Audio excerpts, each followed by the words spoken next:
people have been calling for de-escalation in the Middle East, and that ceasefire announced by Donald Trump earlier today certainly seems to have de-escalated. Iran were accused of breaking the ceasefire just hours after it was announced. Israel promised a rapid retaliation, and the US president was not shy in expressing his frustration just moments ago. You know what? We basically have two countries that have been fighting so long and so hard that they don't know what the they're doing. Do you understand that?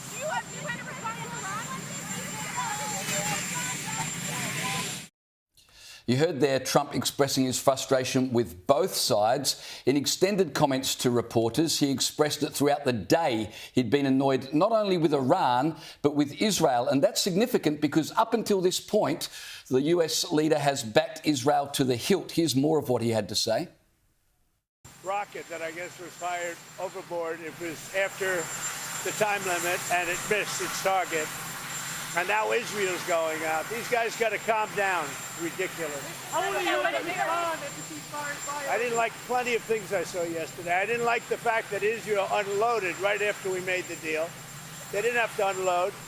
And I didn't like the fact that the retaliation was very strong. But in all fairness, Israel unloaded a lot. And now I hear Israel just went out because they felt it was violated by one rocket that didn't land anywhere. That's not what we want, I'll tell you. And I'm telling you, I'm not happy about that, Israel, either.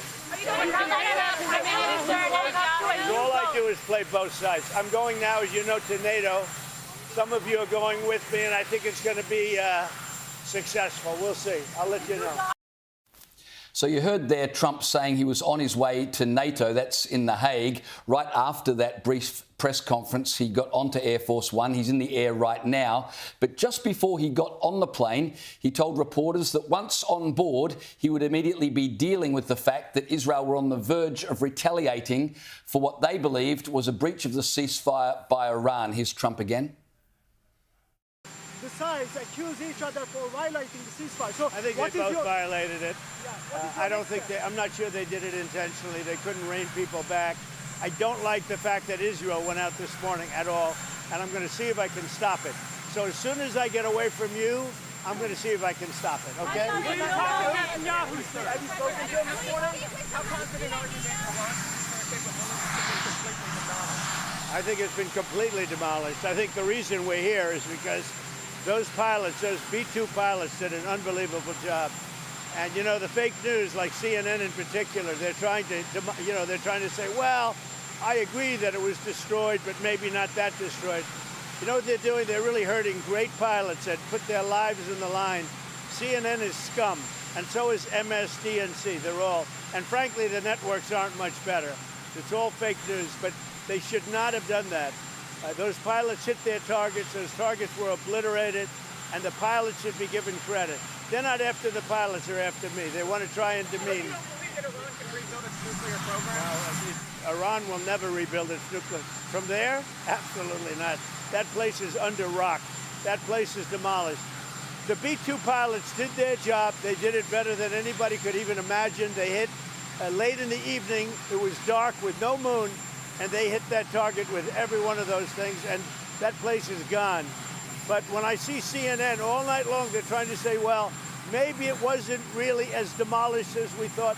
It was demolished. You take a look at the pinpricks, and you see that place is gone. And I will say, I think CNN ought to apologize to the pilots of the B-2s. I think that MSDNC ought to apologize. I think these guys really, these networks and these cable networks are real losers. You really are. You're real losers. You're gutless losers. I say that to CNN because I watch it. I have no choice. I got to watch that garbage. It's all garbage. It's all fake news. But I think CNN is a gutless group of people. And the people that run it, nobody even knows it's been sold so many times. But the people that run it ought to be ashamed. MSDNC, a guy named Brian Roberts, he heads it. He's a disgrace. He's a weak, pathetic disgrace. You have to love Trump. The Middle East is on fire, but he's still got time to go hard after CNN and MSNBC.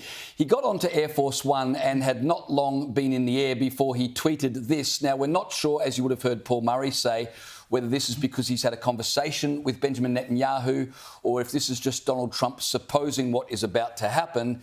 But he tweeted, "Israel is not going to attack Iran. All planes will turn around and head home while doing a friendly plane wave to Iran. Nobody will be hurt. The ceasefire is in effect. Thank you for your attention to this matter. Donald J. Trump, President of the United States." Freya and Caleb, a lot has transpired, even in the last hour. What do you make of it all? Well, the reports now from the Times of Israel are that in the last half hour, Trump and Netanyahu have spoken and that they came to an agreement that Israel could essentially carry out what you might call a symbolic attack on Iran. And the reports also via the Times of Israel are that they have hit a small target near Tehran with the will of Donald Trump, it would seem. There's also a report coming out of public broadcasters in Israel that when Trump put that post up on Truth Social, that he already knew that they were going to attack, when he said that Israel will not attack Iran. So it would seem that even in the dying moments of this, Trump was still trying to, by any means necessary, persuade Israel not to attack. And I suppose you can understand why, because in Trump's mind, he is trying to achieve this ceasefire to make sure that there is not the forever war that he promised people that he would not get involved in. The efforts that Trump has made in the last few days have not been to inflame any kind of war in the Middle East or to create war in the Middle East. It's been quite the opposite, really. I mean, I know a lot of people were critical of the fact that he took too long to do this. Of course, there were other people in the MAGA movement who said he shouldn't be getting involved at all. But I think Trump made a very methodical and thought-out decision here to strike when he did, because he thought this is an action by attacking their nuclear bases in Iran that will prevent further war in the Middle East and, of course, prevent a potential attack on the United States in the future. And so what he is trying to protect here is that. He acknowledges, of course, as we saw in those grabs there, that Iran has broken the ceasefire in some means, though it didn't cause any loss of life. The two missiles were intercepted over northern Israel. And so his point was, you shouldn't have a response from Israel that is out of kilter with that. So it would seem we've come to a point where he said, look, if you have a symbolic retaliation, it's tit for tat, you're in the same boat now, let's get on with this ceasefire. That would seem to me to be the best possible result, so long as both sides, and particularly Iran now that they have been hit again, keeps up their end of the bargain. Yeah, I mean, it's interesting for Trump. He's in this position where he's got obviously the neocons within the administration saying, do it, bomb Iran. And then he's got more of the isolationist types like Tucker Carlson, who apparently has now called Trump and apologised, according to Trump, for saying that he was instigating World War III, which obviously has not happened. And I think with this, the precision execution of these strikes on the nuclear plants and then the ceasefire, he's managed to walk this fine balance of eliminating Iran's nuclear capacity while also not alienating other Arab states, in fact, bringing them closer to the West. And it's all been very successful. I would say, though, that it was actually Israel that started this operation. It was Israel that took out the air defense systems. This operation was only possible because Israel helped topple the Assad regime and they eliminated Hezbollah, which created the air pathway through to Iran. So all of this is years, 20 years of intelligence from Israel and years of like hand-to-hand, boots on the ground combat.